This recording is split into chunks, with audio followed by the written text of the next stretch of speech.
இது வரைக்கும் எஸ்ஐபி போடலை அப்படின்னா எஸ்ஐபி ஸ்டார்ட் பண்ணுங்கள்.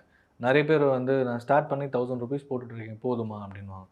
உங்கள் இன்கம் லெவலில் உங்களுக்கு நீங்கள் யங்ஸ்டர்னா அரௌண்ட் 25 to 30க்குள்ளே மேரேஜ்க்கு இன்னொரு டைம் இருக்குது, 3-4 இயர்ஸ் இருக்குது. அந்த ஏஜ் குரூப் 20 to 25, 28 வரைக்கும் அப்படின்னா நீங்கள் வந்து இது வரைக்கும் இன்வெஸ்ட்மெண்ட்டே பண்ணலை, ஆரம்பிக்கலன்னா ஒரு எஸ்ஐபி ஸ்டார்ட் பண்ணுங்கள். எஸ்ஐபி ஸ்டார்ட் பண்ணியிருந்தீங்கன்னா உங்கள் சேலரியில் அட்லீஸ்ட் 50% இன்கேஸ் டிபெண்டன்ஸ் இல்லை, வீட்டுக்கு பணம் கொடுக்க வேண்டிய அவசியம் இல்லை அப்படின்ற பட்சத்தில் அட்லீஸ்ட் 50% டைரெக்டாக ஈக்விட்டியில் போடுங்க.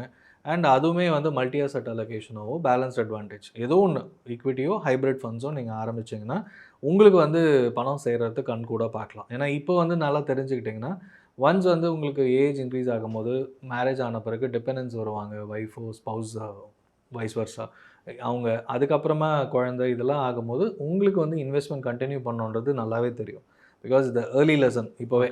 ஸோ நீங்கள் நெக்ஸ்ட் இயர் வந்து இது வரைக்கும் பண்ணலைன்னா ஆரம்பிங்க. நீங்கள் யாராவது ஆல்ரெடி ஸ்டார்ட் பண்ணியிருந்தீங்கன்னா உங்கள் ஃப்ரெண்ட்ஸ்க்கு கைட் பண்ணி ஸ்டார்ட் பண்ணுங்கள்.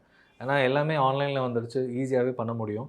ஸோ இதை ப்ரொக்ராஸ்டினேட் பண்ண வேண்டாம். நெக்ஸ்ட் மந்த் ஸ்டார்ட் பண்ணுறேன், அடுத்த மாதன்றதை போய் மினிமம் ₹500 ஸ்டார்ட் பண்ணும். ஸோ ரொம்ப யோசிக்காமல் இப்போவே ஒரு பிளான், உங்கள் இன்கமில் 50% வரைக்கும் இன்வெஸ்ட்மெண்ட் பண்ணக்கூடிய ப்ராபபிலிட்டி உங்களுக்கு இருக்குது உங்கள் சிச்சுவேஷனுக்குன்னா குயிக்காக ஸ்டார்ட் பண்ணுங்கள்.